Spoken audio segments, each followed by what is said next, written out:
Bonjour, bienvenue à tous. Bonjour aux derniers à qui j'ai pas encore, écrit sur le chat, Pascal, Patrice, Amandine, Magali. Bonjour à tous ceux qui viennent de dire bonjour à l'instant sur le chat, Raphaël, Thierry, Robert et tant d'autres. Bienvenue. Nous sommes, actuellement 150 connectés, 152 connectés. Bonjour tout le monde. Je suis, Dana Hébertot, je vais vous accompagner du coup sur ce webinaire. On va attendre encore quelques instants que les derniers nous rejoignent. Bonjour à tous. Bonjour Gisèle, Valérie, Maryse, Carole, bonjour. Bonjour.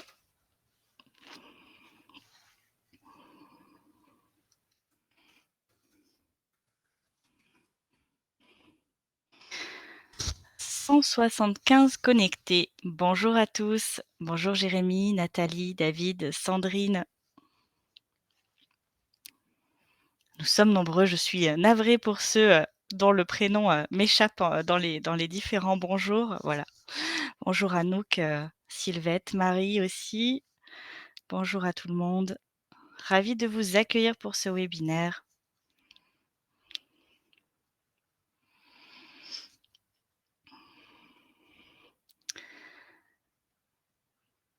Bonjour, alors vous avez également la possibilité, si vous rencontrez des difficultés, techniques, je suis accompagnée de Laetitia qui est avec moi, pour ce webinaire et qui pourra, vous accompagner sur le chat pour, vos petites problématiques techniques s'il y en a, n'hésitez pas. Bonjour à tous, bienvenue. Bonjour Olivier, Sandra, Bérénice.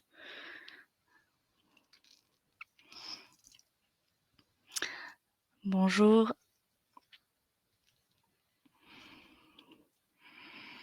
Un peu plus de 200 connectés.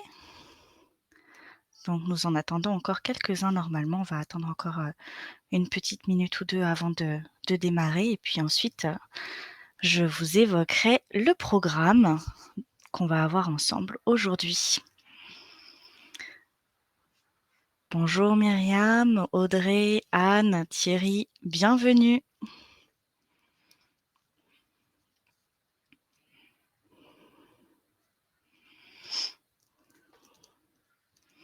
En tout cas, le chat fonctionne bien, donc ça, c'est une très bonne nouvelle. Bonjour, Marie-Hélène, bonjour Jean-Pierre, David.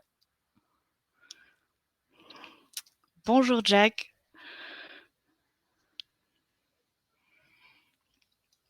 Ahmed, bonjour aussi. Bienvenue à tous.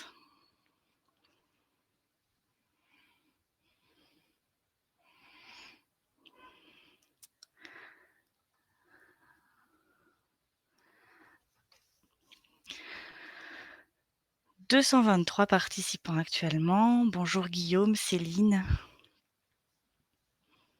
Myriam, Ogaya.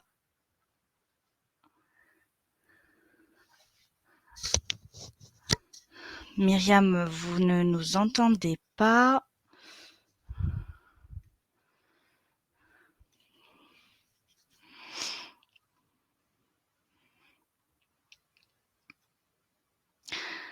Est-ce que tout le monde entend bien? Pour les autres, bonjour.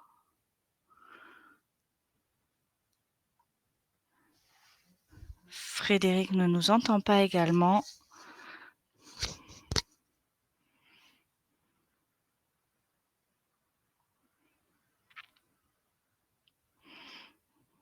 D'accord. Ceux qui ont éventuellement des problèmes techniques, n'hésitez pas du coup, auprès de Laetitia qui est avec moi pour, vous appuyer et répondre à vos questions, essayer de vous accompagner sur les problèmes techniques.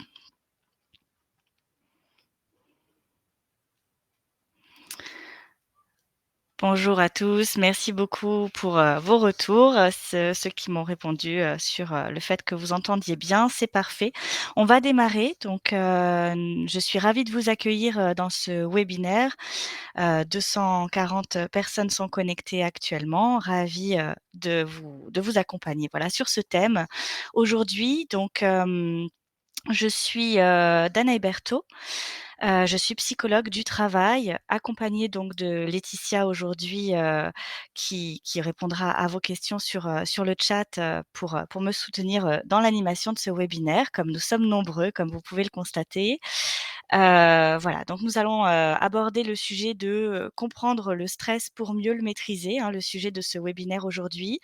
L'idée, c'est de vous apporter quelques clés de lecture, des petits outils et puis bien sûr, n'hésitez pas à utiliser le chat pour, poser vos questions. Je vois qu'il fonctionne bien donc j'en suis ravie. Vous allez pouvoir, nous faire, passer pas mal de petits messages et cetera par ce biais-là. Sachez que donc, ce webinaire est enregistré. Il pourra donc être à nouveau, regardé pour, enfin ultérieurement du coup en streaming et puis, vous allez également avoir la possibilité d'avoir un petit document de synthèse, à la fois bien sûr du support, mais également des questions que vous posez et auxquelles je n'aurai peut-être pas le temps de répondre intégralement.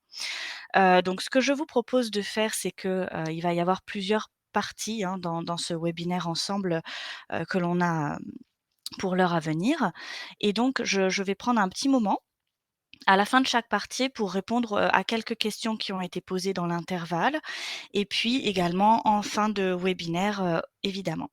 Voilà, donc des questions auxquelles je réponds un petit peu au fil de l'eau à la fin de chaque thématique et puis ensuite, en fin de webinaire, les questions auxquelles nous n'aurons pas eu le temps de répondre donneront lieu à un petit document de synthèse auquel vous aurez accès, bah, librement ensuite, voilà, qui vous sera transmis à tous ceux qui ont participé au webinaire et à tous ceux qui souhaiteront le suivre également en streaming.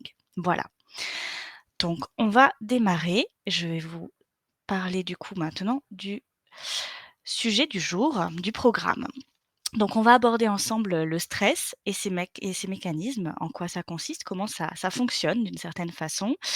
On va également aborder les signaux perceptibles et leur utilité, donc en quoi, finalement les signaux que l'on peut ressentir et identifier pour soi ou pour d'autres personnes, hein, d'ailleurs, sont utiles, quelles fonctions ils ont et finalement comment s'en servir de façon à prévenir, hein, le stress dans l'absolu.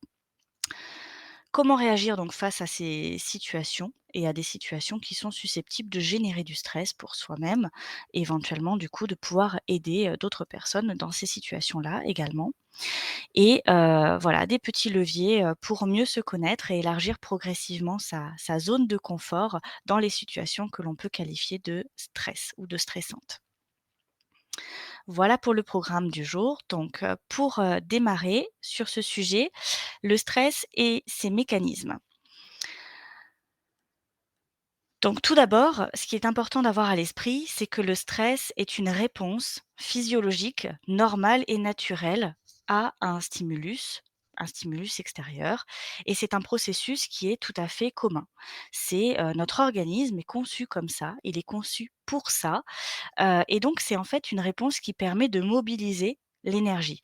Un peu comme, vous chargez une jauge tout d'un coup pour faire face à une situation donnée ou à un danger, et donc c'est une fonction normale de l'organisme. Donc de façon, plus précise, ce qui se passe dans l'organisme, c'est un processus donc, physiologique et qui mobilise vraiment un certain nombre d'hormones, hein, dans l'organisme et donc plus, on stresse de façon durable, plus l'organisme est mobilisé intensément, durablement.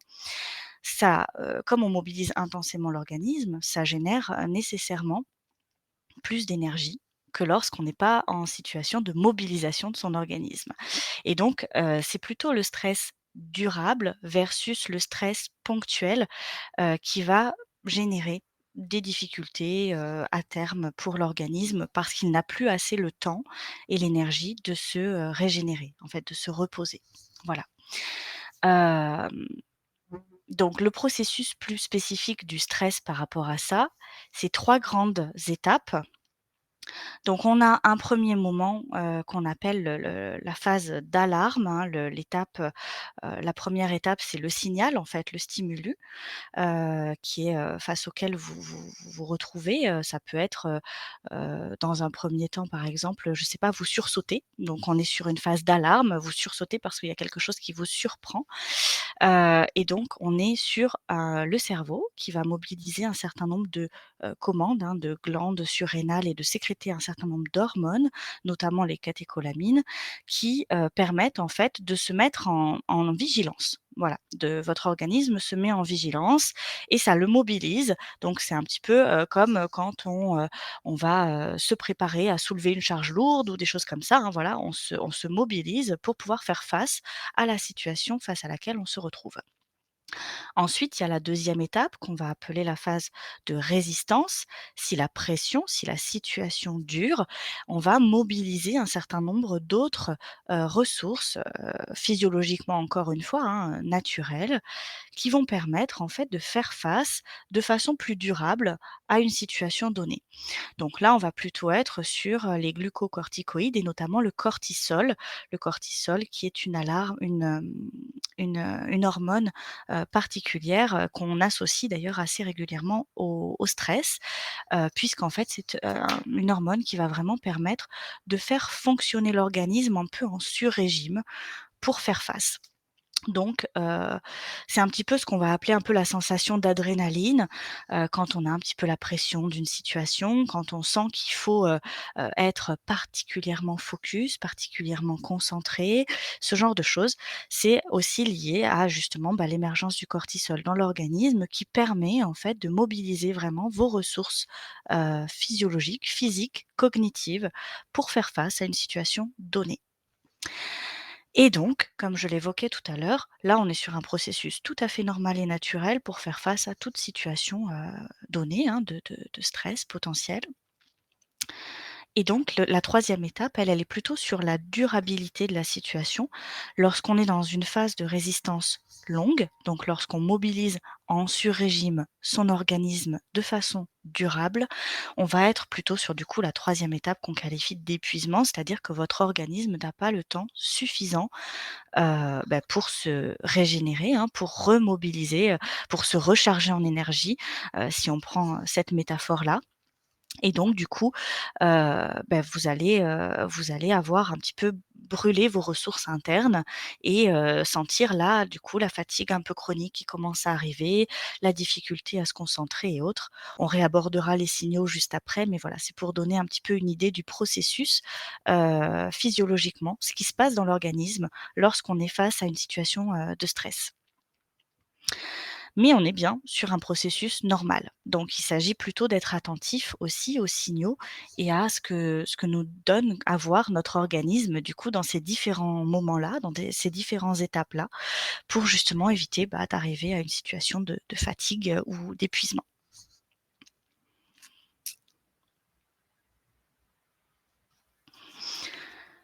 D'un point de vue cognitif, puisque là on vient d'aborder la situation, plutôt physiologique. D'un point de vue cognitif, le stress, c'est un déséquilibre entre la perception que l'on a d'une situation, des ressources que l'on a dans la situation pour y faire face et des contraintes que cette même situation impose. Donc, si je perçois la situation, comme, par exemple, je sais pas, j'ai un rapport à envoyer, dans 20 minutes. Je sais que je l'ai déjà préparé au long cours, que j'ai mis à jour tous mes indicateurs au fil de l'eau, que j'ai quelques informations clés à récupérer. Je sais que, du coup, ça va me prendre, à peu près 5-10 minutes pour faire ça, que j'ai du coup la marge de manœuvre pour, rédiger mon mail, transmettre le fichier, mettre la pièce jointe sereinement et envoyer mon mail. J'ai un champ de contraintes qui est 20 minutes, pour envoyer, une donnée, un document et j'ai un certain nombre de ressources par ailleurs.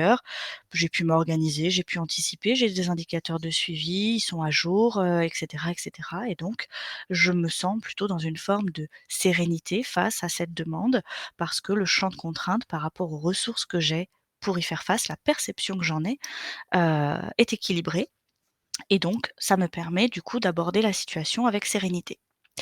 Lorsqu'on est sur une situation de déséquilibre perçu, hein, c'est important la notion de perception parce que ça signifie que chaque personne va avoir une perception différente d'une même situation.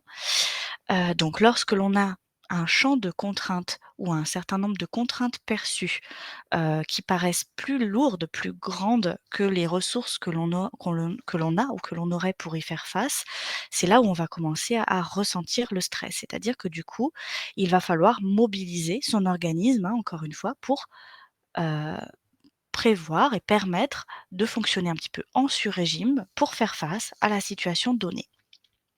D'un point de vue cognitif, c'est important d'avoir à l'esprit aussi que notre cerveau a tendance à encoder beaucoup plus facilement les informations négatives que positives.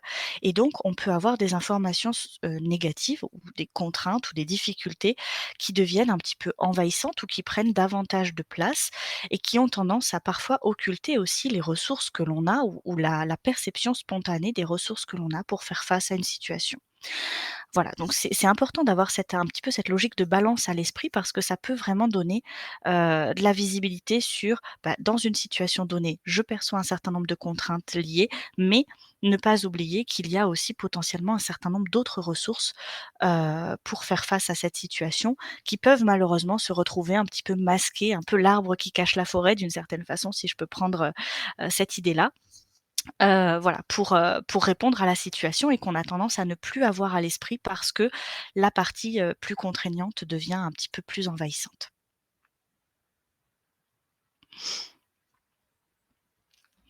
La notion de perception pour finir un mot là-dessus qui est important, c'est que du coup, comme chaque personne va avoir une perception propre et spécifique de la situation, il s'agit pas en fait, enfin, comment dire? Il n'y a pas de bonne ou de mauvaise perception. Chaque perception est la vérité absolue de la personne qui est en train de la vivre. Donc la perception de déséquilibre d'une personne, c'est ce qu'elle vit et ce qu'elle ressent en particulier. Dans une même situation, 2 personnes pourront avoir une perception très différente des choses et donc il s'agira plutôt en fait d'aller comprendre ce qui se passe, en termes de perception des contraintes pour l'une ou l'autre, s'il y a un écart ou un déséquilibre, entre les 2. Quelqu'un qui vient d'arriver dans la structure, il n'a pas forcément encore connaissance de où on trouve tout dans les réseaux, à quel endroit est-ce que j'ai accès, à l'information. Il n'a pas encore complètement éprouvé la mise en œuvre de ses compétences sur un certain nombre de sujets et donc il pourra peut-être, avoir la sensation évidemment d'un champ de contraintes plus grand ou en tout cas d'une difficulté plus grande à faire face aux demandes qui lui sont faites que quelqu'un qui est là depuis plus longtemps, qui connaît bien les outils, qui connaît bien les endroits où on trouve les informations, qui a éprouvé, ses compétences depuis plusieurs mois ou années sur les missions et les tâches qui lui sont demandées. Voilà. Donc c'est vraiment important d'avoir cette idée-là, derrière que la perception, est la vérité absolue de chaque personne, et qu'il s'agit plutôt de comprendre en fait ce qui se joue en termes de contraintes ressources pour cette personne. De ne pas le minimiser quoi, voilà, d'une certaine façon. Avant de passer aux signaux, est-ce qu'il y a quelques questions particulières sur ce 1er moment?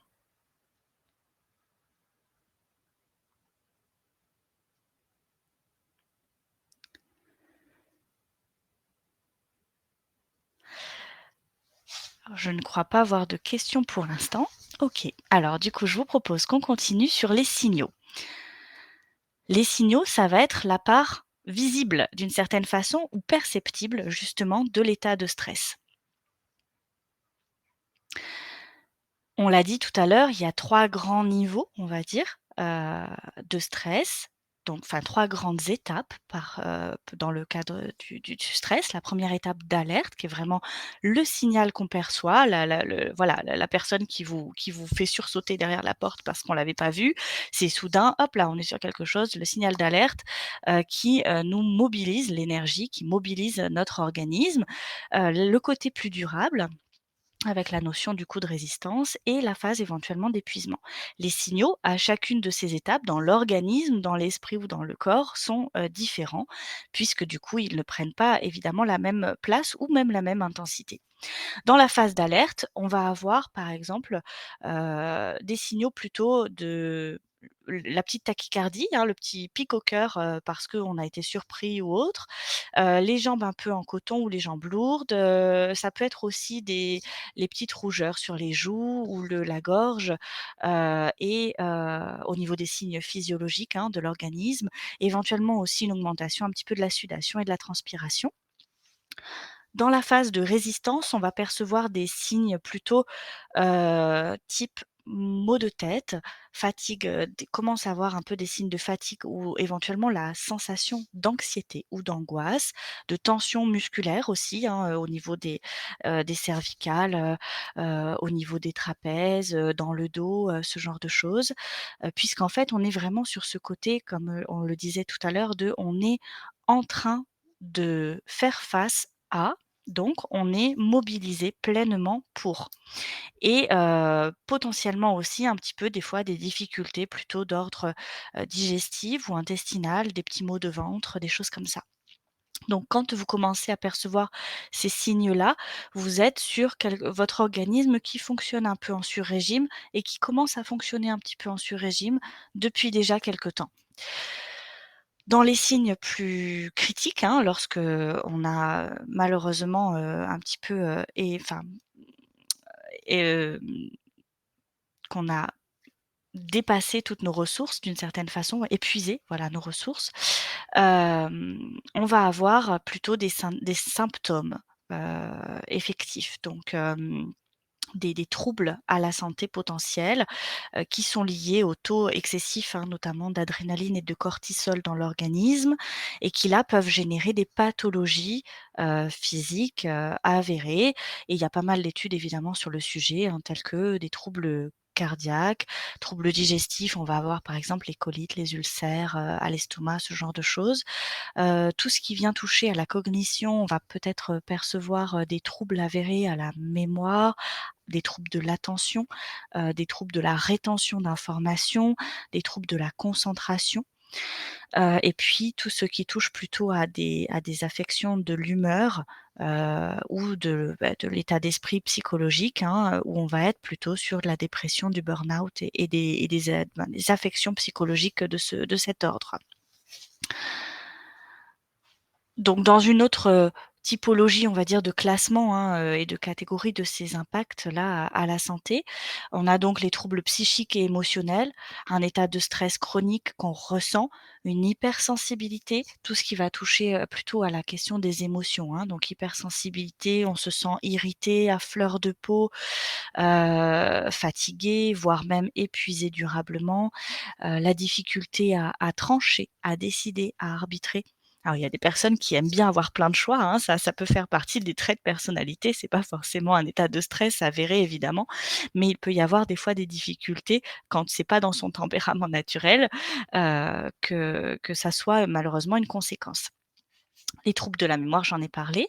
On va trouver la catégorie plutôt des troubles physiques, physiologiques, donc tout ce qui va toucher à la tension artérielle, palpitations, troubles du sommeil. Alors les troubles du sommeil qui peuvent être de l'endormissement ou les réveils dans la nuit, ce genre de choses. Les troubles de la tension, les tensions, musculaires, on en a parlé aussi. Tout ce qui va toucher les troubles relatifs à l'appétit, donc la perte de poids importante. Au contraire, les compulsions alimentaires compensatrices, donc tout ce qui peut être aussi lié à des prises de poids importantes, hein, peuvent être un signe visible.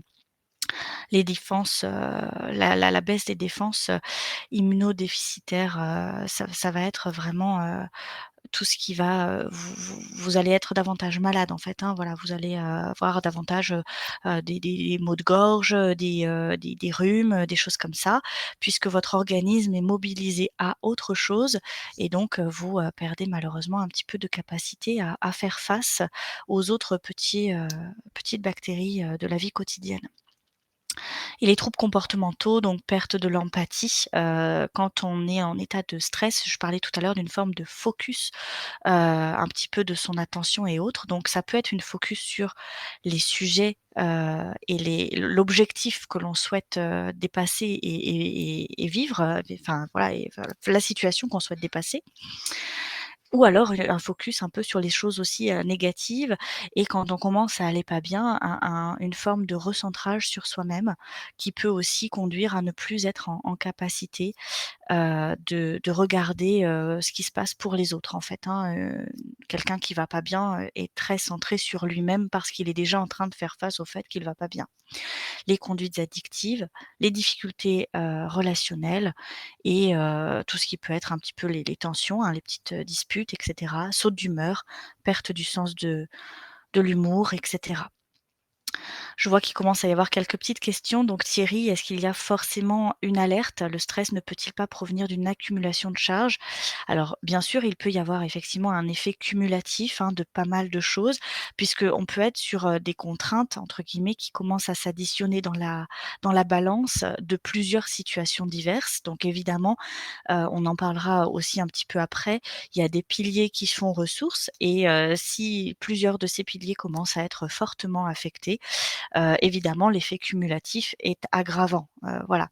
On se retrouve pas forcément dans ces états d'affection à la santé, pour, faire face à une ou 2 situations, même un peu chroniques, qui seraient, à gérer, hein. On se retrouve avec ces types d'altérations à la santé un peu graves lorsque ça fait vraiment longtemps et normalement effectivement les signaux sont visibles, malgré tout.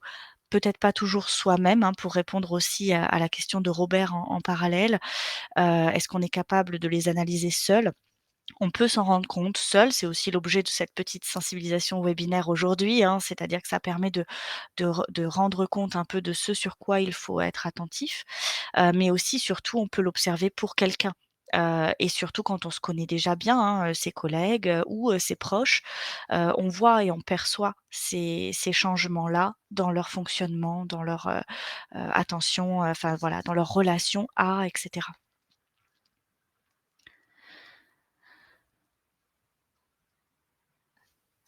Ces signaux, on les développe là un petit peu plus largement, hein, que mais j'en ai cité pas mal déjà, juste avant, donc je vais passer un peu plus rapidement là-dessus.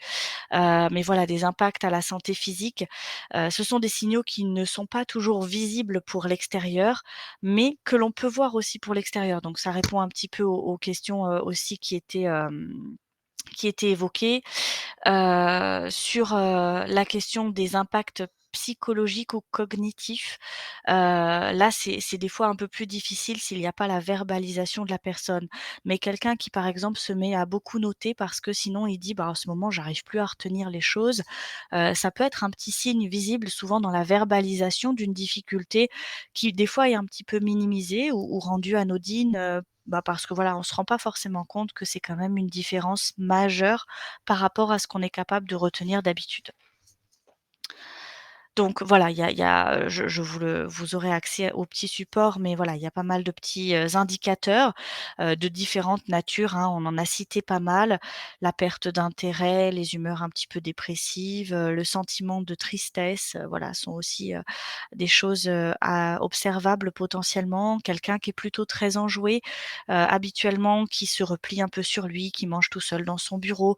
Il y a aussi la question, hein, de la situation sanitaire qui a eu, des incidences de cet ordre notamment, bien évidemment sur les uns et les autres. Donc, voilà, c'est important, de percevoir un petit peu ce qui se passe pour soi et pour ses collègues éventuellement, là-dessus. Comment contrôler une situation de stress, Eric? Alors, il s'agit effectivement, enfin, i c'est multifactoriel. On aura, quelques petites, astuces, quelques petites informations de réponse, sur le sujet, sans pouvoir être exhaustif en 1 heure, mais en tout cas, j'espère que ça vous apportera des réponses dans la suite de ce webinaire, Eric. Les impacts sur le comportement, hein, qui sont la troisième famille, on en a parlé, également. Tout ce qui peut également se transformer en troubles un petit peu plus obsessionnels, les tics, les tocs, le les choses un peu, compulsives. C'est également, des choses à observer, qui sont des fois un petit peu moins, reliées, on va dire, à ce thème et à ce sujet.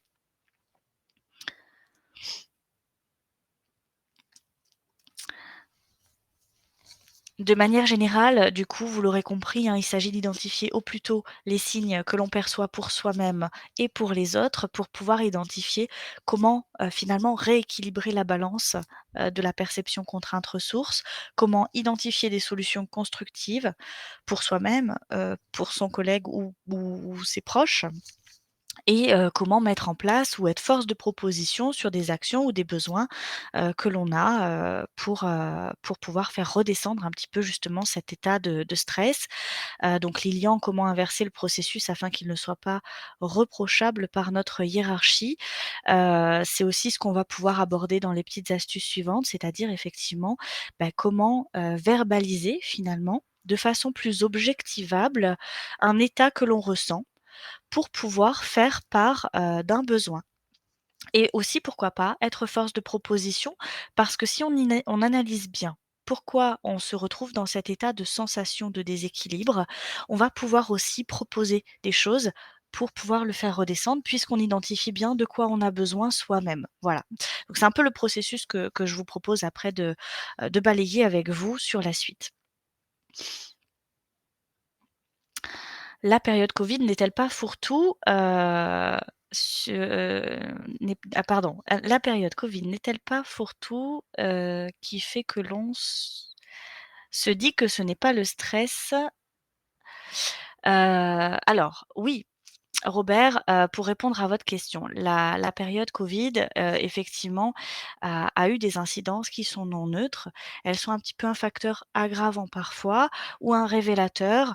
Elles ont pu aussi générer des difficultés. Il y a pas mal d'études qui montrent malgré tout, hein, qu'effectivement elle a pas été neutre sur, l'état psychologique général, individuel, dans cette situation. Que ce soit, des étudiants, on parle beaucoup du milieu scolaire, hein, actuellement, aussi aux informations et autres. Sur, les personnes et les salariés, c'est pareil. Nous sommes des êtres, profondément sociaux, donc ça a eu, des conséquences effectivement, sur, notre, capacité à faire face à. C'était quand même aussi une période, et ça l'est encore, une période qui évoque, des phénomènes, de peur en fait. Enfin voilà, on est sur des choses qui font peur, plus ou moins quotidiennement. Donc même si on s'est habitué à entendre ces messages-là, ça reste un message qui d'un point de vue purement cognitif, met aussi un petit peu en hypervigilance. Voilà.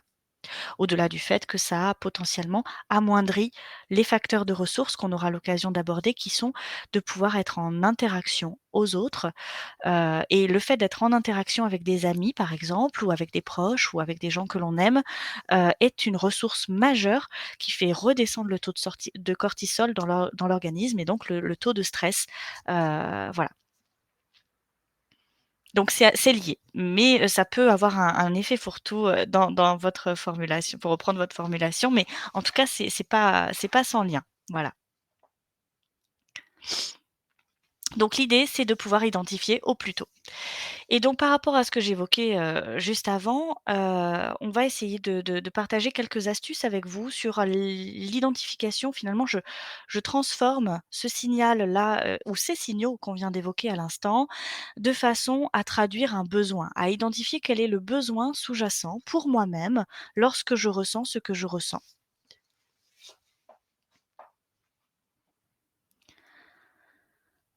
Donc par rapport à cette situation-là, on ressent quelque chose, on a un signal à l'intérieur de soi qui nous dit qu'on n'est peut-être pas hyper confortable en ce moment, qu'il y a quelque chose qui ne va pas.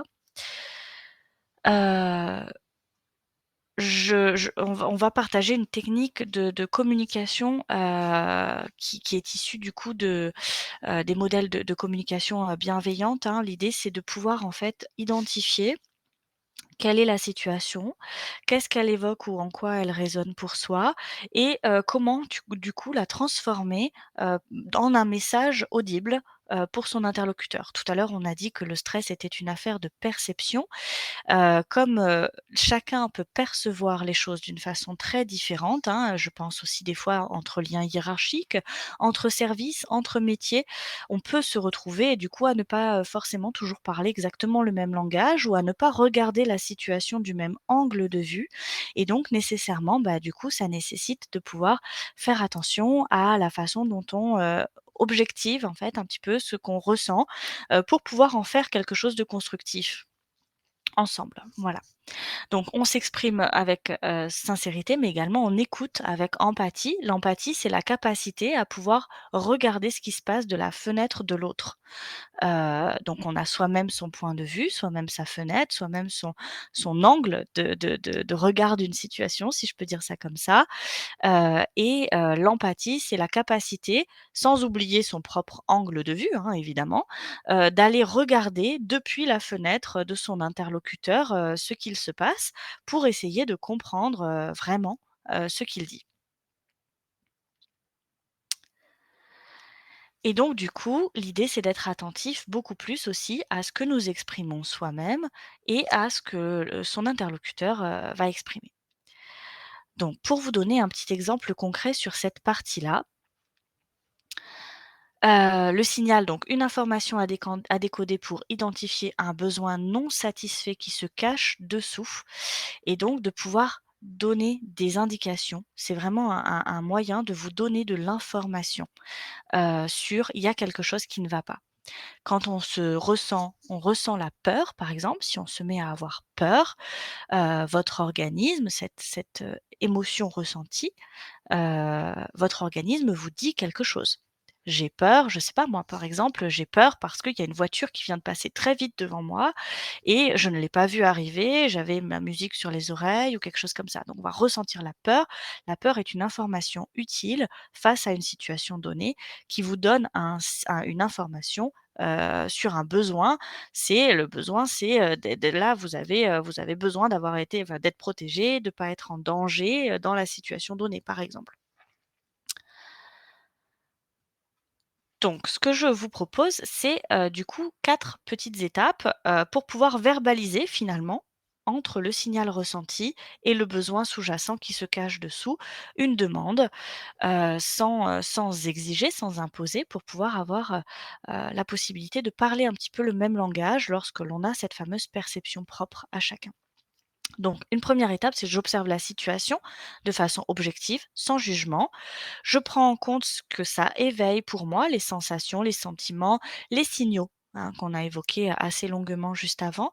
Je prends en compte les sentiments, les signaux que ça éveille pour moi, avec sincérité, si je ressens de la peur, si je me sens inquiet, si je me sens en colère. Tout ça, c'est aussi des signaux.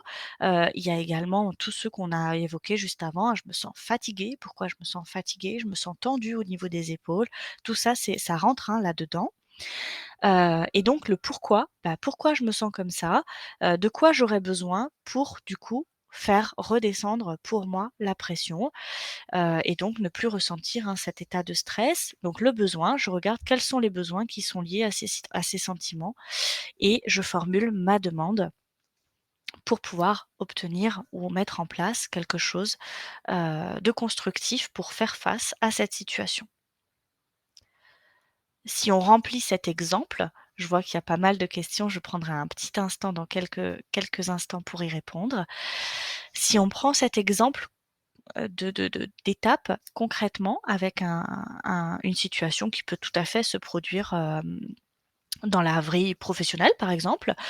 Donc l'observation de la situation, le petit scénario, c'est qu'il y a une collègue, qui, demande à ce monsieur-là que vous voyez à l'écran, quelque chose un petit peu à la volée, dans le cadre, d'une interaction professionnelle, à la pause café. Donc il observe la situation avec, objectivité, sans jugement. Lorsque l'on me formule une demande à la machine à café, ça génère pour lui, bah, du coup, un état intérieur de tension. Je ne suis pas à l'aise, car j'ai peur d'oublier des informations, donc il a besoin de ne pas oublier d'informations et donc il demande, de pouvoir avoir un visuel, donc un petit mail ou, de pouvoir avoir de quoi noter, lorsque l'on lui formule une demande pour retenir plus facilement les éléments et donc plutôt de lui demander, par exemple, les choses en passant à son bureau plutôt qu'à la machine à café. Voilà, bon, c'est un exemple, heu, un petit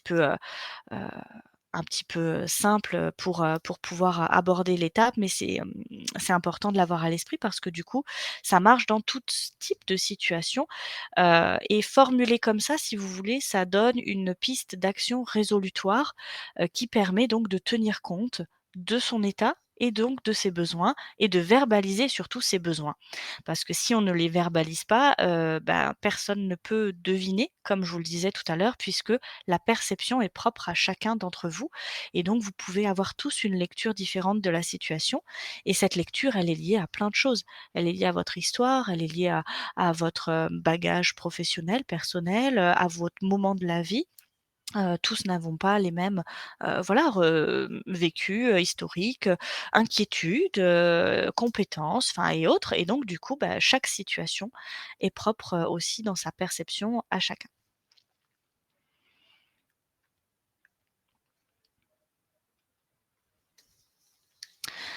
De manière générale, ça fonctionne bien quand on utilise bien sûr un langage, positif, que la demande est claire, qu'on s'attache à reformuler éventuellement aussi avec son interlocuteur, les choses et qu'on le distingue bien, une demande d'une exigence pour que ça puisse rester audible par toutes les parties prenantes et dans tous les sens hiérarchiques que ce soit. Alors je vais prendre un petit instant avant de passer au chapitre, suivant pour répondre aux questions. Alors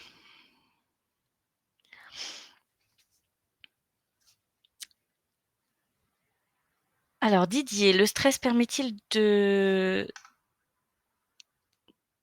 se dépasser? Oui, effectivement, c'est un point qu'on verra en fin effectivement de webinaire, je vous en dis pas plus. Chantal, comment gérer le «je ne vais pas bien» dans une entreprise qui demande à être au top en permanence? Le «je ne vais pas bien», peut du coup être transformé dans «j'ai besoin de» ou «il pourrait être intéressant que l'on» pour pouvoir tenir compte, de vos besoins.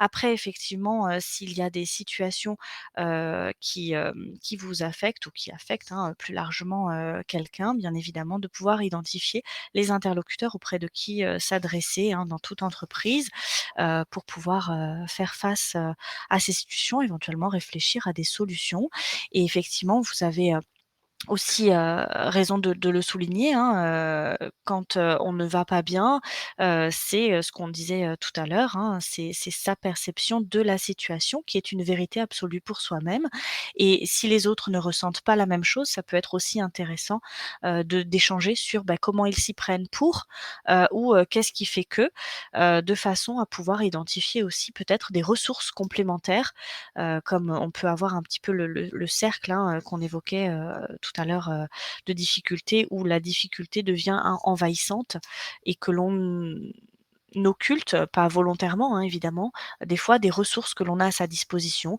des collègues, des documentations, des informations, des compétences aussi, hein, parce que ça peut aussi venir affecter sa propre estime de soi-même, qui sont à notre disposition pour faire face aux situations et puis après, ben, il y a bien évidemment le fait de garder un équilibre, entre, les tâches, et les échéances et cetera, de façon à pouvoir les réaliser, le plus sereinement possible ou en tout cas de pouvoir, fixer, des jalons, qui soient adaptés et cetera.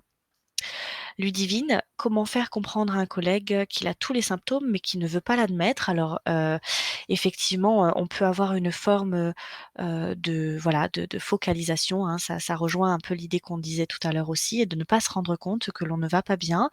Là, vous pouvez bien sûr commencer à engager la discussion, hein. Si ça ne suffit pas, il y a d'autres interlocuteurs auprès de qui s'adresser ou vous pouvez bien sûr, solliciter, la personne, responsable, hiérarchique, pour faire part de vos inquiétudes ou, le médecin du travail qui peut également bien sûr, prévoir, un rendez-vous éventuellement avec ce collaborateur-là. Les ressources humaines sont également une ressource à votre disposition dans ce genre de situation et les signalements peuvent aussi parfois, se faire, du coup avec, bienveillance, hein, bien sûr, de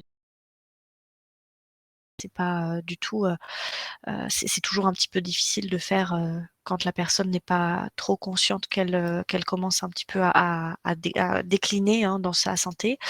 Mais voilà, en tout cas, c'est faut pas hésiter à le signaler, au plus tôt à la personne elle-même, bien sûr, en premier lieu et puis après à d'autres interlocuteurs assez rapidement si jamais vous voyez que ça ne produit pas d'effet, favorable pour qu'elle soit prise en charge dans les meilleures conditions le plus tôt possible. Serge demande: «Est-ce que le télétravail, génère plus de stress, l'isolement?»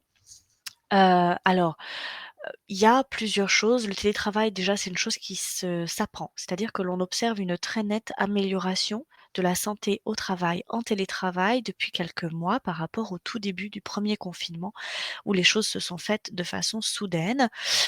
Donc effectivement, le télétravail, c'est une pratique de travail particulière, une façon de travailler particulière. Certains, ça leur convient mieux qu'à d'autres. Il y a des champs de contraintes qui sont propres aussi à chacun. En tout cas, ce qui est sûr, c'est que c'est une pratique qui se construit. Donc on le vit mieux au fur et à mesure où on acquiert de l'expérience de travail en télétravail. Finalement, c'est une façon d'augmenter ses ressources, hein. Je sais mieux, par exemple, qu'il ne faut pas que j'enchaîne mes 2 visios tout de suite sans faire de pause et cetera, ce genre de choses. Au fil de l'eau, les choses se sont un petit peu apprises. J'ai davantage accès j'arrive mieux à organiser mon emploi du temps, en télétravail, qui est une façon différente de travailler. J'ai aussi peut-être des moments où je peux davantage me concentrer sans être interrompue. Enfin voilà, ça peut apporter des ressources nouvelles, hein, d'une certaine façon que le travail, en présentiel et par contre ça amoindrit d'autres, facteurs, et ça peut venir complexifier d'autres dimensions, notamment sur les sujets de communication ou si par exemple on a uniquement des communications, heu écrites, sur des chats, sur des choses comme ça. Ça permet peut-être des fois moins de lever des petits quiproquos, on n'a pas l'intonation, les petites régulations qui se font dans un couloir ou même de toute façon, hein, le contact social et humain que l'on peut avoir les uns les autres, quand on se rencontre, on se croise, on se dit bonjour, et cetera.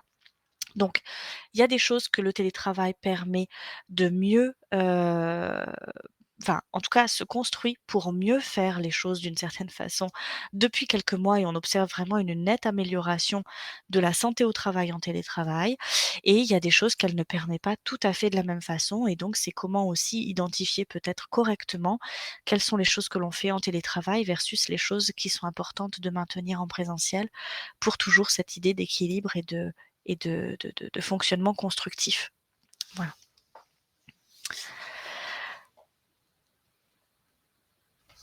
Un cas concret, ou 2 pour, comment agir face à une situation de stress qui va répondre peut-être également à certaines de vos questionnements, dans ce webinaire.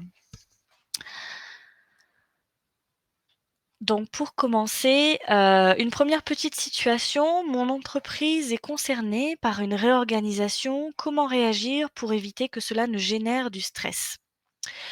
Donc déjà, si on reprend notre petit schéma de tout à l'heure on était centré sur, je verbalise une demande, mais on peut aussi réutiliser un petit peu ce processus sur j'apprends une information qui peut être inquiétante, donc le fameux signal, on va dire d'alarme, hein, la première étape de je me mets en disposition pour faire face à.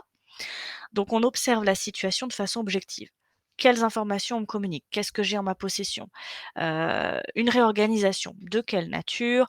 Qu'est-ce que ça va toucher comme métier éventuellement, comme service, comme périmètre? Est-ce que je suis touchée directement ou pas? Si je suis touchée directement, dans quel niveau? Sur mon périmètre de tâches, sur des responsabilités, sur les outils que je vais devoir utiliser, enfin de pouvoir un petit peu regarder finalement quelles sont les choses qui vont être modifiés dans mon travail, par le biais de cette réorganisation et d'essayer d'avoir un petit peu de faire un petit peu une cartographie d'une certaine façon des informations que l'on a en sa possession. Quand quelque chose est inquiétant, hein, comme je disais, ça peut réduire le champ de vue sur la situation inquiétante. Pour autant, il y a d'autres choses autour qui continuent de fonctionner. Donc qu'est-ce qui va changer concrètement pour moi? Et c'est normal, bien évidemment, d'être inquiet potentiellement face à une situation comme celle-là. Et c'est intéressant et ça, c'est une question qu'on se pose moins souvent dans une situation comme celle-là, c'est qu'est-ce qui ne change pas, en fait, aussi? Qu'est-ce qui ne bouge pas? J'ai mes collègues, j'ai mon expérience, j'ai mes compétences, j'ai mon savoir-faire, j'ai mon antériorité dans l'entreprise, j'ai déjà vécu aussi peut-être plusieurs, changements, dans mon poste, dans mes périmètres et cetera qui, se sont bien passées ou qui ont posé telle ou telle difficulté et donc je peux en tirer des enseignements pour formuler des demandes ou des besoins dans cette nouvelle situation de changement. De pouvoir aussi se rattacher et bien comprendre le sens aussi, hein, du changement et de la réorganisation et peut-être aussi, pourquoi pas, d'identifier, lié à ce sens de ce changement, ce qui va être amélioré pour aussi du coup identifier la contrebalance positive, que l'on évoquait tout à l'heure. Une fois que l'on a un peu ce tableau qui est dressé, dans cette situation que l'on peut dresser de façon un petit peu objective, objectivée, on va regarder les choses sous 2 angles. Parmi ce qui va changer, qu'est-ce qui m'inquiète et pourquoi? Je change mon périmètre de tâches et d'attributions, bah, je vais avoir des nouvelles tâches à gérer, je n'ai pas forcément fait ça, je vais me sentir un peu nouveau dans l'exercice de ces missions-là. Je ne suis pas certain d'avoir la compétence, donc l'inquiétude, c'est je ne suis pas certain d'avoir la compétence, par exemple, si je prends cet exemple-là et donc je vais avoir besoin d'acquérir, d'une façon ou d'une autre, de la compétence. Quelles sont les ressources que j'ai face à ça pour faire, pour acquérir la compétence? À qui je peux m'adresser? Quels sont éventuellement les collègues ou les personnes, qui ont, de l'expertise, hein, sur cette tâche, sur cette mission, qui pourront peut-être me transmettre, leur, savoir? Est-ce qu'il y a éventuellement accès à une formation ou quelque chose qui me permettra aussi et ainsi de suite? Est-ce qu'on a le temps de s'approprier cette nouvelle mission? Donc de pouvoir un peu avoir finalement un panel de sujets sur lesquels on a besoin d'avoir des demandes et de pouvoir les formuler ensuite, hein. Et inversement, du coup, dans cette situation, quelles sont les ressources à ma disposition? Donc dans l'immédiat et puis en lien avec ce que je viens d'évoquer juste avant sur l'inquiétude, je suis inquiet d'eux, mais peut-être que face à cette inquiétude-là, j'ai un certain nombre de ressources à ma disposition. Concrètement, ça permet aussi de regarder les situations sous cet angle pour reprendre du pouvoir d'action à son niveau et d'être force de proposition. Parce que ce qui est des fois aussi stressant, hein, dans des situations de réorganisation ou dans des situations, plus largement, professionnelles ou pas d'ailleurs, pas que, hein, puisque c'est tout ce qu'on évoque là s'applique, tout autant à la sphère, privée. Ça fonctionne pareil quoi, je veux dire. C'est que ça permet de reprendre du pouvoir d'agir. C'est que du coup, sinon, on souvent, on peut avoir cette sensation aussi de subir et d'être, un petit peu, ben, malheureusement un peu baladé par les flots, sans trop pouvoir agir à son niveau. Du coup, j'identifie mes besoins, je me mets face à ces besoins-là, les sujets, les choses et les formulations de besoins que j'ai besoin, de formuler auprès des interlocuteurs concernés, où je mobilise du coup les ressources qui sont à ma disposition. J'ai besoin de plus d'informations, j'ai besoin d'être soutenue ou j'ai besoin d'être tutorée sur cette nouvelle, mission par exemple. J'ai besoin d'être rassurée, j'ai besoin de pouvoir, proposer plusieurs actions et qu'elles soient, étudiées, par, les équipes, en charge de la gestion de cette réorganisation, bon et cetera et cetera. L'idée, c'est que ça permet vraiment de ne pas se laisser, trop happer par la part plus émotionnelle ou difficulté que l'on peut, être, amené à ressentir et qui est normale, pour en faire une information constructive en pouvoir d'action.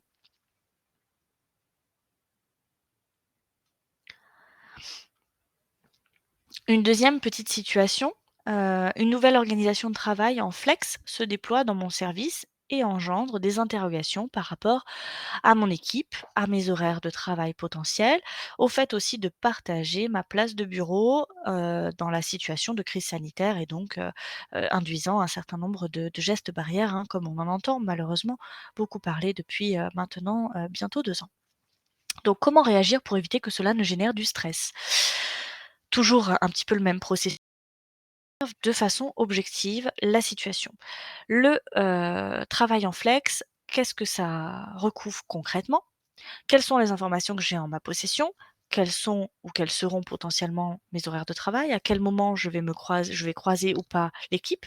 Peut-être que si on est en flex, de façon en roulement, on va peut-être moins se retrouver tous en équipe et c'est un moment qui est important pour partager, tel et tel type d'éléments sur le travail. Donc comment cet aspect-là est compensé? Est-ce qu'on fait du coup des réunions d'équipe mixtes avec partie présentielle, partie distancielle et cetera et cetera? Et donc du coup, ça va permettre de soulever pas mal de questions sur ce qui peut, encore une fois, de façon objective, impacter directement son activité. Qu'est-ce qui par contre ne change pas? Ne change pas, le fait que, bah, je fais un peu de télétravail depuis déjà quelque temps, je vais continuer d'en faire, on va organiser du coup des cycles un petit peu différemment. J'ai toujours, un espace de travail, par contre il ne m'appartient plus spécifiquement, et cetera, et cetera. Donc un petit peu la même logique finalement que la situation précédente sur le sujet du travail en flex et des inquiétudes que ça peut générer. Parmi ce qui va changer, qu'est-ce qui m'inquiète et pourquoi? Je vais potentiellement, du coup, occuper un bureau qui n'aura peut-être pas été très bien nettoyé juste avant. Je sais pas, une hypothèse, hein. Donc voilà, ça m'inquiète. Je suis pas à l'aise avec, la notion de partage de bureau parce que, du coup, je ne sais pas comment ils vont être utilisés par, mes collègues ou par, les autres personnes qui seront amenées à l'utiliser sur la période et cetera. Si on reste sur cette focale d'exemple, dans cette situation, quelles sont les ressources à ma disposition? Bah, je sais qu'il y a du matériel, qui sera mis à disposition pour désinfecter, les surfaces, qu'il y a bien évidemment des règles et des consignes qui sont régulièrement, érigées et je sais que j'ai, des espaces en réunion d'équipe éventuellement pour faire, remonter, des écarts, sur ce sujet de façon à ce qu'on puisse, en tenir compte et rappeler un petit peu les consignes sanitaires de façon à pas me mettre en danger, dans cette situation. Voilà, par exemple. Vous avez compris un petit peu la logique, hein, et le schéma, de décortiquage d'une certaine façon de situation. Du coup, j'identifie mes besoins et je les verbalise et je les formule auprès des interlocuteurs concernés pour pouvoir, répondre à ces inquiétudes-là qui peuvent se poser. J'ai besoin de plus d'infos, j'ai besoin, d'avoir un cycle régulier, par exemple, télétravail et présentiel. J'ai besoin qu'il y ait des moments vraiment en équipe, parce qu'on traite des sujets différents que quand on se croise seulement les uns les autres par-ci par-là et donc comment est-ce qu'on garantit le fait qu'ils puissent rester, ces moments-là en équipe et cetera. Un troisième exemple de situation, je ne sais pas dire non lorsque mon responsable me sollicite alors que je suis débordée. Comment réagir pour éviter que cela ne génère du stress? Donc là, effectivement, je ne sais pas dire non, c'est, assez centré vers soi-même déjà. Je ne sais pas dire non dans la Formule 1. Donc lorsque mon responsable me sollicite, pourquoi je ne dis pas non? En sincérité avec moi-même. Qu'est-ce qui fait que je ne dis pas non? Et c'est vraiment ça, c'est vraiment pour vous et vous-même, hein, si vous vous retrouvez peut-être dans cette situation, c'est d'être vraiment le plus sincère possible avec vous-même parce que c'est ce qui va vraiment vous donner des informations concrètes pour les solutions. Parce que les solutions, comme on peut le souligner déjà depuis, quelque temps qu'on échange ensemble, c'est propre à chacun. La perception est propre à chacun. Donc peut-être que je ne dis pas non parce que, je suis inquiet, à ce que l'on enfin, j'ai peur d'être mal perçue demain ensuite par mon responsable si j'ai dit non. Ou j'ai peur de passer pour quelqu'un de fainéant. Ou alors j'ai peur, que ça soit, mal vu par mes collègues parce que du coup ça va se répercuter, potentiellement sur mes collègues. Ou alors, j'ai beaucoup de mal à dire non et je me sens, pas à l'aise avec ça dans l'absolu, que ce soit, auprès de mon responsable ou, dans la vie en général. Et donc je prends et après ça déborde et j'arrive plus à gérer. Je suis débordée, parce que du coup c'est plus facile, tout le monde sait que je dis pas non, donc on vient du coup me donner les choses à moi parce que, je dis jamais non. Voilà. Et ensuite, une fois que vous avez la raison, qui est propre à chacun, hein, sur ce genre de situation évidemment. Je vois qu'il y a quelques messages, dans le chat. Heu voilà, si j'ai dit oui et que je n'y arrive pas aussi, ça peut être aussi effectivement une autre inquiétude, que l'on peut avoir. Donc ça peut être une bonne solution effectivement Virginie que d'avoir cette remarque-là à l'esprit parce que certes j'ai du mal à dire non, mais en même temps si je dis oui et que ça ne fonctionne pas, bah, potentiellement malheureusement, c'est un peu pire à l'arrivée peut-être, dans le rapport que je vais avoir avec, ou mes collègues ou mon responsable, hiérarchique. Donc de regarder cette situation vraiment sous les 2 angles aussi. Si je disais non, qu'est-ce qui se passerait de grave, en fait, finalement? Qu'est-ce qui se passerait de grave? Et peut-être, pourquoi pas, même extrapoler la situation. Et pire que ça, et qu'est-ce qui peut se passer de pire encore? Et vous voyez, on fait l'escalade. Finalement, le plus grave possible de si je dis non, qu'est-ce que c'est? Bah, on passe la mission à quelqu'un d'autre, on formule la demande à quelqu'un d'autre. Mon responsable est peut-être un petit peu contrarié sur le moment parce qu'il a pas forcément trop d'autres personnes à qui, orienter la demande. Et plus grave que ça, bah, on ne sait pas trop en fait, hein, si on extrapole un peu la situation, finalement, de si grave, qu'est-ce qui se passerait? Et si je disais non, qu'est-ce qui se passerait de bien? Bah, effectivement, si je dis non, j'objective, hein, le pourquoi je dis non, ce qui peut m'aider aussi à formuler mon non. Mais du coup, qu'est-ce qui se passerait de bien? Bah, je vais pouvoir finir de prendre en charge convenablement les tâches qui me sont déjà confiées. Je vais pas me rajouter une charge que j'ai déjà, et donc je peux aussi, heu, être en confiance, enfin voilà, faire preuve, de confiance aussi à mon responsable pour lui dire: «Bah, voilà, là j'ai déjà ça en charge. Si je prends cette tâche-là, bah, ça va malheureusement déborder de trop, et je ne serai pas en capacité de pouvoir convenablement mener à bien toutes les autres tâches, et donc pas non plus celle-là que tu souhaites me confier actuellement». J'identifie suite à ça une façon de dire non qui soit constructive, qui vous ressemble et avec laquelle vous êtes à l'aise. Par exemple, écoute, au responsable, qui vous a demandé quelque chose: «J'ai déjà telle chose, telle chose, telle chose. Je peux prendre en charge, cette nouvelle tâche, mais sans aucune garantie que je puisse, la mener à bien dans l'échéance. Donc je préfère te dire non, parce que sinon ça va me rajouter beaucoup de charges». Ou alors c'est, s'il y a aucune des autres tâches que j'ai en charge auxquelles on peut faire bouger, l'échéance finale, je ne vais malheureusement pas pouvoir prendre cette charge-là, supplémentaire. Enfin, vous voyez, dans la façon de formuler, ça vous permet, une fois que vous avez vos besoins, une fois que vous avez identifié les plus, les moins, une fois que vous avez compris le pourquoi finalement vous avez du mal à dire non aussi sincèrement avec vous-même, et ça, c'est vraiment, ça vous appartient. Il y a pas besoin de le rendre visible ni quoi que ce soit, c'est votre, on va dire, état intérieur et votre réflexion intérieure. Vous pouvez verbaliser de façon constructive le non. Je vois l'heure qui défile, le sujet, semble aussi être, intéressant, vu les remarques et les commentaires. Hem, donc Christine, comment réagir pour éviter que cela ne génère du stress, ou une autre solution, et comment apprendre à dire non? Donc oui, bah, ça rejoint un petit peu ce qu'on vient d'évoquer effectivement, c'est de vraiment pouvoir prendre le temps. Alors le conseil du coup sous-jacent à ça, c'est de ne pas répondre à chaud, quand vous avez une sollicitation, et d'essayer de vous laisser un petit sas de réflexion avec vous-même avant de répondre immédiatement. Quand c'est un mail, c'est plus facile, parce que du coup vous n'avez pas l'obligation de répondre dans la seconde. Quand c'est un chat ou un message, bon voilà, c'est toujours pareil, vous avez pas l'immédiateté. Quand c'est en visu, et que c'est, une interpellation plutôt à l'oral, n'hésitez pas à dire: «Bah, écoute, je regarde, je reviens vers toi dans quelques instants». Et donc du coup, ça vous permet vraiment de prendre ce sas-là pour vous-même, et ça répond un petit peu à votre question Christine, hein, de pouvoir, faire, en sorte, de formuler votre besoin, objectivement. Christelle, si on a fait toutes ces étapes et que l'on n'y arrive pas malgré tout, alors, vous pouvez aussi en échanger, sur, la façon, dont d'autres s'y prennent, pour, dire non. Si vous avez un ou une collègue autour de vous qui ont plus d'aisance à le verbaliser, pour pouvoir peut-être aussi, prendre des conseils auprès d'eux.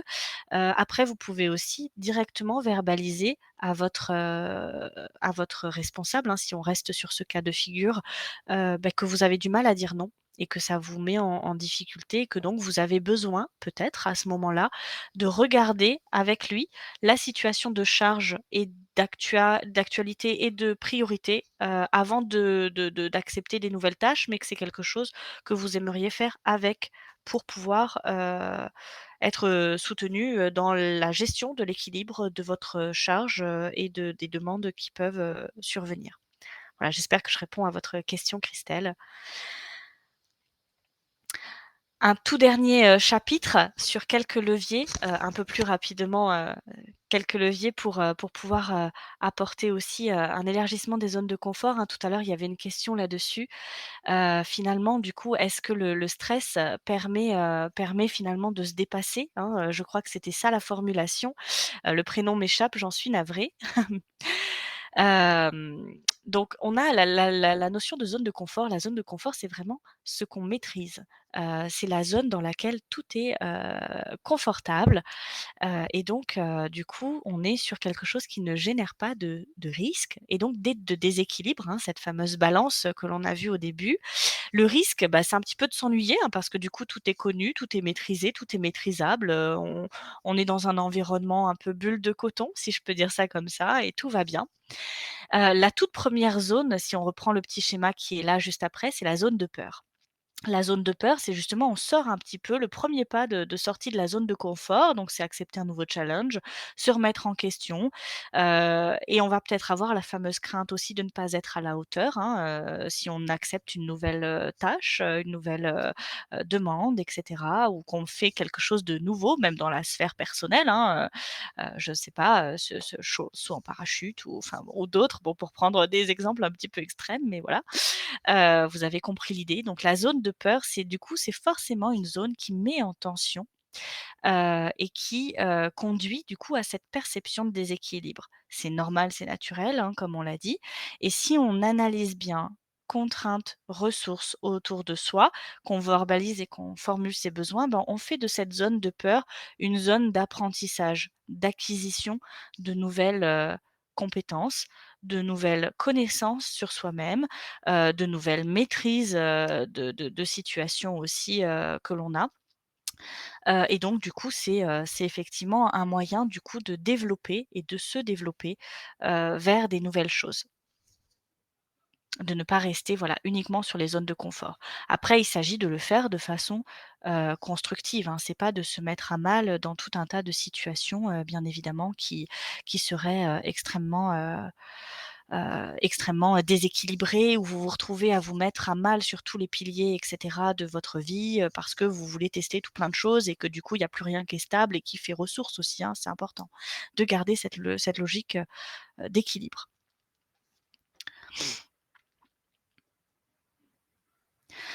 Je vois des petites questions sur pourquoi ne pas parler en réunion d'équipe et cetera. Effectivement de Didier, les, c'est pas tant le stress dans l'absolu qui peut être intéressant à parler dans les réunions d'équipe, c'est plutôt, les contraintes ressources et la perception que l'on a des contraintes ressources dans une situation donnée pour pouvoir répondre à une demande. Parce que du coup là, ça peut aussi permettre de partager un petit peu la perception des uns et des autres, justement, sur, les ressources à disposition. Ça peut permettre aussi de faciliter ou de favoriser la réponse à des problématiques données, à des questionnements donnés et à trouver des solutions aussi collégiales, hem, sur ce genre de situation.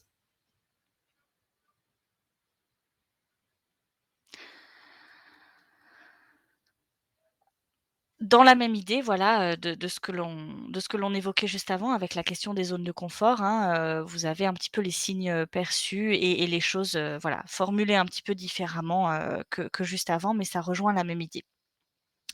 Si on reprend, cette balance aussi, hein, renforcer les facteurs de bien-être, pour pouvoir diminuer les facteurs de stress, la logique de balance, que l'on évoquait, déjà tout à l'heure. Donc là, on voit que les ressources, hein, les facteurs de bien-être sont plus lourds que les facteurs de stress et c'est un petit peu le schéma, global de notre échange, depuis le début. Le lien avec le soutien social, le sentiment de pouvoir appartenir à une équipe, à un collectif, d'avoir également, du soutien, social dans sa vie, personnelle. C'est un moyen de renforcer ces facteurs de bien-être, le fait de pouvoir se sentir, compétent, de pouvoir, percevoir aussi une transition ou une évolution comme une opportunité potentielle et du coup de faire l'exercice mental qu'on a pu évoquer juste avant dans un cas de changement, ou d'évolution. Voilà, l'auto-efficacité, la compétence pour faire face aux changements, des marges de manœuvre, les marges participatives, ne pas hésiter à être force de proposition parce que du coup, vous pouvez avoir tout un tas d'idées par l'expertise technique de votre métier, de votre connaissance du terrain, et beh, qu'il est intéressant de partager, que ce soit pour vos collègues ou pour votre, manager. Et puis, bah, de pouvoir aussi avoir un petit peu un certain nombre de piliers, avec votre, dans votre vie générale, voilà, plus largement. Si on prend les piliers stables, renforcer les piliers stables dans sa vie qui sont principales sources de bien-être et qui peuvent du coup permettre aussi de contrebalancer les effets négatifs du stress ponctuel ou qui commence à s'installer un petit peu. Le pilier familial, le pilier professionnel, donc le familial, on va avoir, conjoint, conjointe, proches, hein, la fratrie, les parents, les enfants, c'est à entendre un peu au sens large, hein, vraiment le pilier familial peut être un pilier de gestion aussi du stress, enfin un pilier stable qui peut permettre d'aider à améliorer les sources de bien-être dans sa vie. Les piliers professionnels, on va avoir le métier, les missions, soit sa propre organisation personnelle, son réseau professionnel, ses collègues, sa hiérarchie, ses collaborateurs. Donc c'est voilà, plus ces piliers-là sont stables aussi, plus ils permettent aussi de faire face à des situations, être source de bien-être et faire face à des situations potentiellement de stress.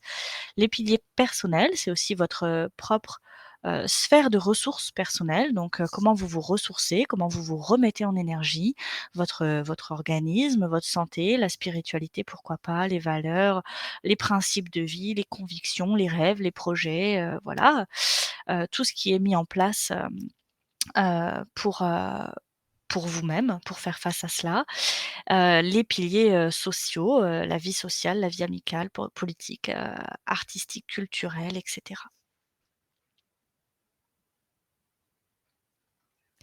Un dernier point, les 6 conseils, pratiques, si je puis dire, pour, faire face, aux situations de stress. Donc on l'a vu, les situations de stress sont, une situation, naturelle, c'est-à-dire enfin non, comment dire? L'état de stress ressenti est physiologique et donc est une augmentation d'un certain nombre d'hormones dans l'organisme. Et donc, il y a un certain nombre de conseils pratiques qui permettent de faire réduire, ces fameuses hormones dans l'organisme, en tout cas d'aider l'organisme à les réguler. Le fait de faire de l'exercice physique fait descendre le cortisol dans l'organisme. Le cortisol, on l'a dit tout à l'heure, est une hormone de stress, donc qui a tendance à mettre votre organisme en sur-régime pour pouvoir faire face à. Donc potentiellement, ça va vous empêcher de vous endormir plus facilement le soir, ça va, conduire à ce que vous soyez un peu plus facilement en éveil. Donc, faire de l'exercice physique, permet vraiment de faire réduire le taux de cortisol dans l'organisme et également d'être, fatigué d'une bonne fatigue. On entend souvent un peu cette formule-là, et donc de mieux s'endormir, de mieux se reposer et donc de mieux se régénérer, que ce soit cognitivement ou physiquement.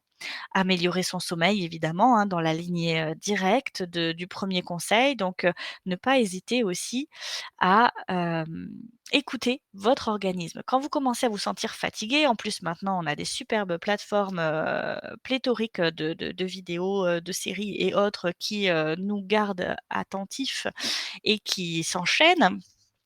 Donc du coup, hésitez pas à écouter votre organisme. Quand vous commencez à vous sentir fatigué, d'aller vous coucher parce qu'après on loupe le fameux, train de sommeil et ça peut aussi conduire à ce que vous ayez une perturbation de l'endormissement et donc pas assez de sommeil non plus. Vous pouvez aussi créer des rituels d'endormissement, hein, avec, le fait, de ne pas, garder son téléphone, la lumière bleue, notamment et d'avoir un moment vraiment un peu hors écran, au moins une demi heure, avant d'aller se coucher pour pouvoir, vous permettre de vous préparer à vous endormir, ce qui peut faciliter, aussi, votre endormissement. La question de l'hygiène de vie plus largement, ce que l'on consomme est un bon enfin voilà, un peu le carburant de notre organisme donc si on consomme des choses qui demandent beaucoup d'énergie à notre organisme à être digérées, donc des grosses matières grasses, voilà, des choses, pas forcément très saines, ça demande à notre organisme plus d'énergie pour les digérer et faire face et donc, bah, moins d'énergie après à mobiliser sur d'autres choses. Je vois, également des petits conseils complémentaires, manger des desserts. Alors, oui, ça peut effectivement aussi faire du bien évidemment, hein, de se faire plaisir avec des choses, qui font du bien, les desserts et autres, pourquoi pas, consommer avec, modération, malgré tout, surtout si c'est très, très sucré. Hem Les pratiques qui favorisent la gestion du stress, donc ça va être tout ce qui peut être yoga, méditation, sophrologie, les techniques respiration profonde, la cohérence cardiaque. Ce sont des méthodes qui peuvent aider à faire face sur l'instant, mais également qui favorisent, l'hygiène de vie, plus générale et améliorent la santé aussi, hein, de façon plus générale et plus durable. Se centrer sur les choses positives, c'est important comme je disais, notre cerveau encode beaucoup plus facilement les choses négatives que positives et donc célébrer les bonnes nouvelles. Qu'elles soient petites ou qu'elles soient grandes, célébrer les bonnes nouvelles permet aussi, finalement de faire attention aux choses, favorables qui se passent. Faites-vous des petits cadeaux, des petites récompenses, le carreau de chocolat, voilà, je l'ai vu, dans le chat. Quand vous atteignez, vos objectifs, quand vous êtes content de ce qui s'est passé pour vous dans la journée, vous cocooner bien évidemment, prendre du temps pour vous, et l'exercice de la gratitude quotidienne, de pouvoir noter, ce pourquoi vous êtes, content ou que vous gratifiez, en fin de journée. Les petits bonus, le soleil et les animaux de compagnie sont, également, très bons pour, faire face, à l'état, interne physiologique de stress, hein, avec la vitamine D pour le soleil et puis, les animaux de compagnie qui sont également une ressource, intéressante de gestion, voilà, du stress. Il y a pas mal d'études sur le sujet. Voilà pour les éléments que je souhaitais partager, avec vous aujourd'hui. J'ai répondu un petit peu aux questions au fil de l'eau. Je vais regarder s'il y en a encore un petit peu dans le chat. Donc Lilian: «Que peut-on faire? Que doit faire notre entreprise pour renforcer les facteurs de bien-être?» Hem, donc bah, que peut-on faire ou que doit-on faire? C'est comme, ça va dépendre de plein de situations possibles, et c'est assez vaste. De manière générale, je dirais, il s'agit de vraiment réguler et créer de l'équilibre, entre les contraintes perçues et les ressources que l'on a pour y faire face. Donc de pouvoir avoir à la fois des espaces pour en échanger, de pouvoir avoir aussi des la certaines, heu, fluidité, confiance à pouvoir, verbaliser soit les difficultés, soit les inquiétudes que l'on a, que ce soit au sein de l'équipe ou auprès d'une personne en particulier. Et puis après, ben, de pouvoir, porter, une attention à ça, avoir des petits conseils, pouvoir avoir peut-être aussi des petites formations ou des petits modules ou des choses, qui favoriseront, le fait de pouvoir faire face à cela. Le webinaire d'aujourd'hui, par exemple, en fait partie puisque ça permet aussi d'ouvrir l'échange, sur ces sujets. Voilà. Alors Gilles, dans le monde du travail, nous vivons une époque d'immédiateté et de stress devient récurrent avec l'épuisement du salarié qui devient un objet machine. Alors oui, effectivement, il y a la logique d'immédiateté, qui est effectivement très forte, la digitalisation, la numérisation, qui s'est d'ailleurs accentuée avec le télétravail, hein, la nécessité de continuer d'échanger. Donc comme je disais tout à l'heure, l'idée, c'est de peut-être se laisser des sas, que ce soit entre les visios, entre les mails. Personne, n'est derrière votre épaule pour savoir si vous allez répondre immédiatement ou pas et vous êtes peut-être en train de faire autre chose. Personne, voilà, l'idée c'est de pouvoir, l'avoir en tête pour pouvoir se laisser des espaces de respiration. Ne pas hésiter aussi quand vous avez besoin d'être fortement concentré, de couper vos notifications de diverses natures, les mails, les pop-up et cetera, pour pouvoir être pleinement dans l'instant présent, et d'être dans un niveau de concentration qui vous permettra aussi d'être plus efficace dans la réalisation de la tâche. Ça peut être aussi d'organiser des moments où vous avez besoin de ne pas être dérangé versus des moments où vous ouvrez, la possibilité à l'être dans votre organisation de journée selon les missions et les tâches que vous avez à réaliser. J'espère que je réponds, Gilles, à votre question. Je vois que certains commencent à se déconnecter. Merci beaucoup pour, votre écoute, votre attention. J'espère que ça vous a apporté, des éléments, intéressants, peut-être des ouvertures, autres, ou une autre façon d'aborder ou d'appréhender ce sujet. Bonne journée à tous, et à toutes. Lilian, l'entreprise, évoluant très rapidement, la période covid ayant accéléré considérablement le sentiment de décrochage, que faire? Alors, le que faire, ça c'est un vaste sujet. Oui, il y a effectivement de plus en plus d'évolutions rapides, la période covid qui a complexifié les choses effectivement. Hem L'idée, si vous voulez, c'est aussi de se raccrocher à qu'est-ce qui fait qu'on est là, le sens, le collectif aussi, hein, ça peut être un vrai levier comme on le disait tout à l'heure, la socialisation, le collectif, c'est comment reprendre du sens ensemble dans ce que l'on fait, au quotidien, recréer du lien au sein de l'équipe aussi, hein, parce qu'il a pu peut-être, être un petit peu mis à mal ou mis en difficulté, par, les situations que l'on a pu traverser ces derniers mois. Donc que faire? Je dirais là, c'est vraiment pouvoir, se se re-questionner sur le sens, se re-questionner et remettre un petit peu, le sens au cœur du sujet, les valeurs, le partage, voilà, de pouvoir vraiment accorder un soin particulier là-dessus et pourquoi pas le discuter collectivement aussi, hein, sur ces sujets. Merci beaucoup, merci à tous de vos attentions, de vos messages. Merci, bonne journée également. J'ai un petit peu débordé notre temps ensemble. J'ai été ravie de conduire avec vous, ce webinaire et voilà, je vous souhaite à tous et toutes une très, très belle journée. Merci beaucoup et au revoir. Au revoir à tous.